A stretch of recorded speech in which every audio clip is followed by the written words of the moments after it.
ಹಚ್ಚೇವು ಕನ್ನಡದ ದೀಪ, ಹಚ್ಚೇವು ಕನ್ನಡದ ದೀಪ, ಕರುನಾಡ ದೀಪ, ಸಿರಿನುಡಿಯ ದೀಪ, ಒಲವೆತ್ತಿ ತೋರುವ ದೀಪ, ಹಚ್ಚೇವು ಕನ್ನಡದ ದೀಪ.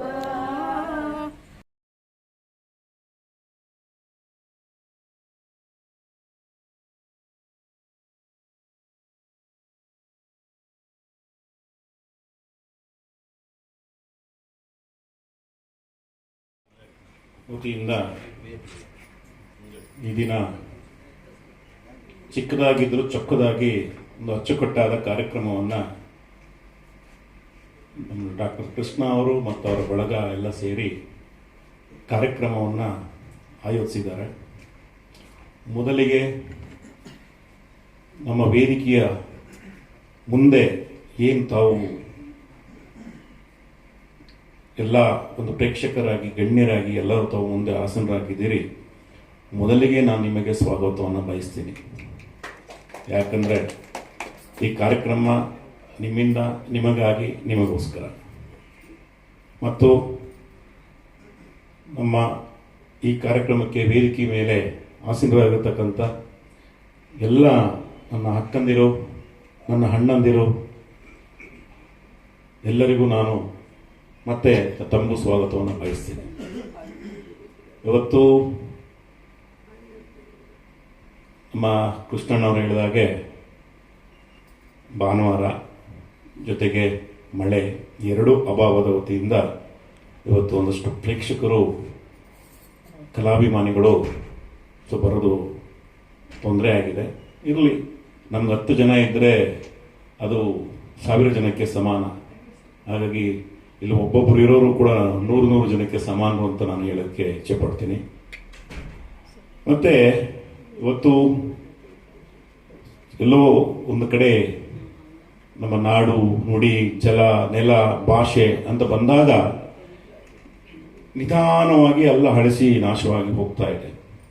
ಅದ್ರ ಜೊತೆಯಲ್ಲಿ ಕಲೆಗಳು, ಜಾನಪದ ಸೊಗಡುಗಳು, ಈ ನಮ್ಮ ಗ್ರಾಮೀಣ ಕಲೆಗಳು ಮತ್ತು ಗ್ರಾಮೀಣ ಭಾಗದ ಒಂದು ಸೊಗಡು ಇವತ್ತು ಎಲ್ಲ ಕಡೆ ನಶಿಸಿ ಹೋಗ್ತಾ ಇದೆ. ಯಾಕಂದರೆ ಇವತ್ತು ಎಲ್ಲ ಕಾಂಕ್ರೀಟ್ ಕಾಡು ಆಗ್ತಾ ಇದೆ. ಕಾಡನ್ನೇ ಕಡಿದು ಕಾಂಕ್ರೀಟ್ ಕಾಡು ಮಾಡುವಂಥ ಪರಿಸ್ಥಿತಿ ಉದ್ಭವ ಆಗ್ಬಿಟ್ಟಿದೆ. ಏನು ಮಾಡೋಕ್ಕಾಗಲ್ಲ, ಆ ಪರಿಸರಕ್ಕೆ ನಾವು ಹೊಂದ್ಕೊಂಡು ಹೋಗ್ಬೇಕಾಗ್ತದೆ.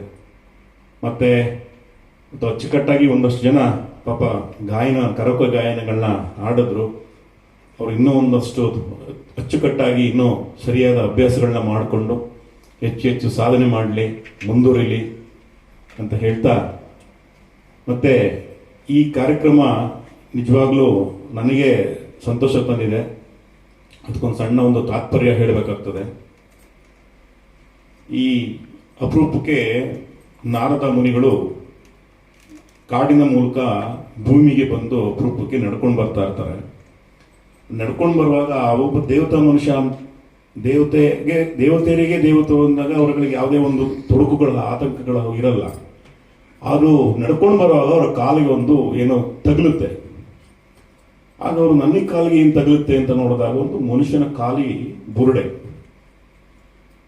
ಬುರುಡೆ ಎಲ್ಲ ಒಣಗಿರುವಂಥ ಬಿಳಿ ಖಾಲಿ ಬುರುಡೆ, ಇದು ನನ್ನ ಕಾಲಿಗೆ ಯಾಕೆ ಸಿಗಬೇಕು ಅಂತೇಳಿ ಅದನ್ನು ಎತ್ಕೊಂಡು ನೋಡ್ತಾರೆ. ಅಲ್ಲಿ ಒಂದು ವಿಧಿಲಿಖಿತ ಅವರಿಗೆ ಕಾಣುತ್ತೆ, ಸಾಯೋ ತನಕ ನರಕ, ಸತ್ತ ಮೇಲೆ ಕಿಂಚಿತ್ ಭೋಗ ಅಂತ. ಇವಾಗ ಆಶ್ಚರ್ಯ ಆಗುತ್ತೆ ನಾರದ ಮುನಿಗಳಿಗೆ. ಇದೇನು ಬ್ರಹ್ಮ ಮುನಿಗಳು ಈ ಥರ ವಿಧಿಲಿಖಿತನು ಬರೀಬೋದಾ? ಸಾಯೋ ತನಕ ನರಕ ಅಂತೆ, ಸತ್ತ ಮೇಲೆ ಸ್ವಲ್ಪ ಭೋಗ ಅಂತೆ. ಆಶ್ಚರ್ಯ ಆಗಿ ಅವ್ರು ಏನು ಮಾಡ್ತಾರೆ, ಅದನ್ನ ಸ್ವರ್ಗಕ್ಕೆ ಬ್ರಹ್ಮನ ಹತ್ರ ಕರ್ಕೋಗ್ತಾರೆ. ತಂದೆ ಜನಕ ಮಹಾರಾಜರೇ, ನಿಮ್ಮಲ್ಲಿ ನನಗೊಂದು ಪ್ರಶ್ನೆ ಇದೆ, ನಾನು ಕೇಳಬೇಕು. ಏನು ಕೇಳವು? ಅಲ್ಲ, ಇಲ್ಲಿ ನೀವು ಬರೆದಿರೋದು ಸಾಯ ತನಕ ನರಕ, ಸತ್ತ ಮೇಲೆ ಕಿಂಚಿತ್ ಭೋಗ, ಹೇಗೆ ಇದು ನಿಮ್ಮ ಈ ಒಂದು ವಿಧಿಲಿಖಿತ ನನಗೆ ಗೊಂದಲವನ್ನು ಉಂಟು ಮಾಡ್ತಾ ಇದೆ ಅಂತ. ಅದಕ್ಕೆ ಅವ್ರು ನಗ್ತಾರೆ. ಇಲ್ಲ, ನೀವು ನಕ್ಕದ ಉತ್ತರ ಅಲ್ಲ ಅದು, ದಯವಿಟ್ಟು ನಾನು ಬಿಡಿಸಿ ಹೇಳಿ ಅಂತ. ನೋಡಪ್ಪ, ಅವ್ನು ಸಾಯ ತನಕ ನರಕದಲ್ಲಿದ್ದಿದ್ದು ನಿಜ, ಈಗ ಬುರುಡೆಯನ್ನ ನೀನು ದೇವತಾ ಪರಪುಂಶ ಆಗಿ ನೀನು ಸ್ವರ್ಗಕ್ಕೆ ತಗೊಂಡ್ಬಂದಿದೀಯ.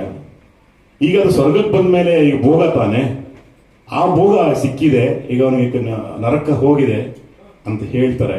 ಹಂಗೆ ನನಗೆ ಈ ತಾತ್ಪರ್ಯ ಯಾಕೆ ಹೇಳ್ಬೇಕು ಅಂದ್ರೆ, ಈ ಒಂದು ಕೆಲವು ಭೋಗಗಳಲ್ಲಿ ಭಾಗಿಯಾಗೋದಕ್ಕೆ ನಮ್ಮ ಕೃಷ್ಣನವ್ರು ನಮ್ಗೆ ಇಲ್ಲಿ ಅವಕಾಶ ಮಾಡಿಕೊಟ್ರೆ. ಯಾಕೆ ನಿನ್ನೆಲ್ಲ ಪರಿಚಯಿಸುವಂಥದ್ದು, ನಿಮ್ಮನ್ನು ನೋಡುವಂಥದ್ದು, ನಿಮ್ಮ ಮುಂದೆ ನಾನು ನಿಂತ್ಕೊಳ್ಳುವಂಥ ಒಂದು ಅವಕಾಶ ಸಿಕ್ಕಿದ್ದು ನಿಜವಾಗ್ಲೂ ನಾನು ತುಂಬಾ ಒಂದು ಅಭಿಲಾಷೆಯಿಂದ ತಲೆಬಾಗಿ ಶಿರಸ ವಹಿಸಿ ತಮ್ಮೆಲ್ಲರಿಗೂ ಒಂದು ಕೈ ಮುಗಿದು ನಾನು ಮಾತಾಡೋಕ್ಕೆ ಅವಕಾಶ ಕೊಟ್ಟದ್ದು ತಮ್ಮೆಲ್ಲರಿಗೂ ನಾನು ಮಾತನ್ನು ಮುಗಿಸ್ತೀನಿ.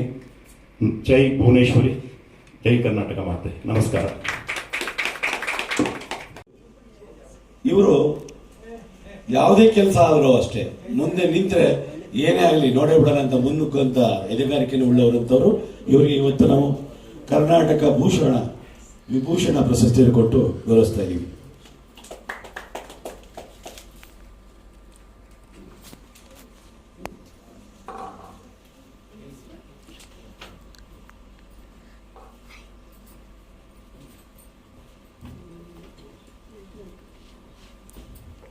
ದಯವಿಟ್ಟು ಜೋರಾದ ಚಪ್ಪಾಳೆಗಳ ಮೂಲಕ ಅವರನ್ನು ಅಭಿನಂದಿಸಬೇಕಾಗಿ ನನಗೆ.